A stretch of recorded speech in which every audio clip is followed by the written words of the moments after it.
And can you hear me? I can hear you, Bob. Okay, great.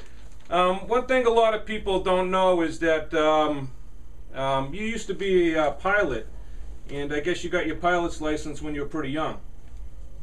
You know, Bob, it's actually when you first start into your flight school, you'll get into the first part of it, and what happens is when you'll have usually average of about 20 hours or so, but for myself, I was lucky I did it in 10 hours.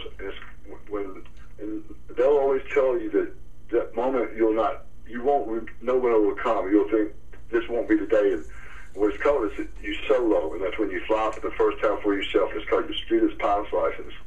And I remember a long time ago, just like it was yesterday, I had really flown a couple of times out before, not that great. And the next time I came out, we were in conditions really that were just on borderline. It was unfavorable to fly. It was a little bit of a rain coming, which is not good for a small Cessna single-engine plane.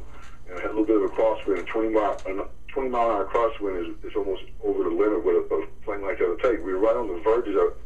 So I just thought for sure that day I went solo.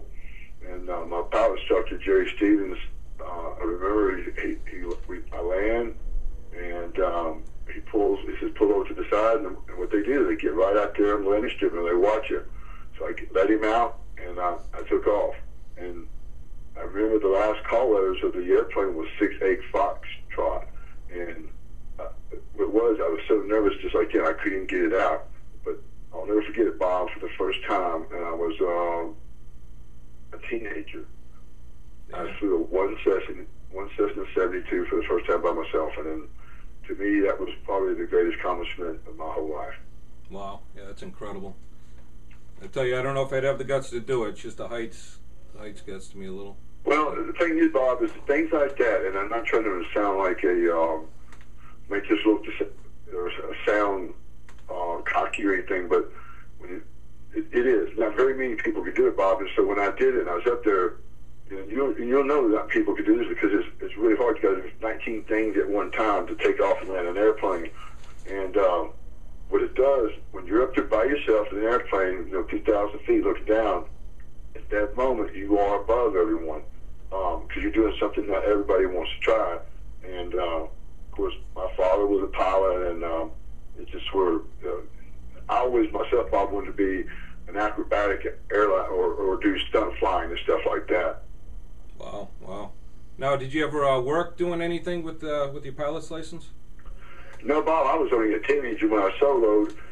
By the time I got out I was in flight school, it wasn't probably a year after that I got into wrestling, and I didn't have a chance to do any type of flying for money.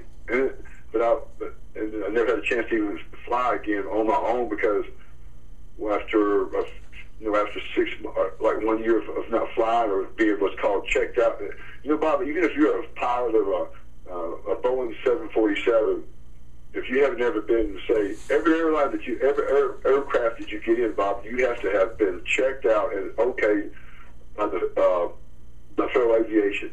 Someone that's guided and has got able to say, okay, Bob Moran has flown this Cessna 172, he's okay to fly. But if you've never flown one, which everyone usually does, but if you haven't been checked out one in 1 year, you're not allowed to take off in the aircraft. Wow, wow. So it's a real tough deal to get into. So I was getting into it. Now I'm 50 years old. I don't think I'm going to be flying an airplane. No. Now, question for you. Now, how old were you when you actually got involved with wrestling? Bob, I was just as a teenager, be 19 or 20 years old. And what it was, I was in a gym in Memphis working out, and just a real quick education for people that don't know about wrestling. A long time ago, Bob, before there was the WWF or things like that, there was to the United States, there were probably 15 or 20 little small territories, and Memphis had one. It was called Memphis Championship Wrestling, and all the guys that you would hear of, like Randy Savage, Hillbilly Jim, those guys that were there a long time ago, Lady Poffo, Jake Roberts, all them, they worked the Memphis territory, Hulk Hogan. And then I met these guys in the gym, and they said, what do you think about doing? Well, I had an opportunity I had a scholarship offer at a small college, and I was thinking about going get that, and maybe after 2 years of college, I might make it in the NFL. And they said, man, at that time, Bob, the money at the NFL, this was $2 million years ago, it wasn't that great of money, especially for someone like me who was scheduled to be. It's been hard for me to make it anything probably more than an offensive lineman. I'm not knocking offensive linemen. Back in those days, a good paycheck for them was $50,000 a year. And they just said, you can make this in wrestling. Well, just like a lot of people, Bob, I married young, had a child young, and my wife was pregnant with a child coming. I didn't have 2 years to go to college. This seemed like an opportunity that I could get in right away. I wasn't a wrestling fan, haven't watched wrestling since I was probably in the third or fourth grade. Didn't know anything about wrestling, but I knew it was an avenue to make money, and that's how I got into it.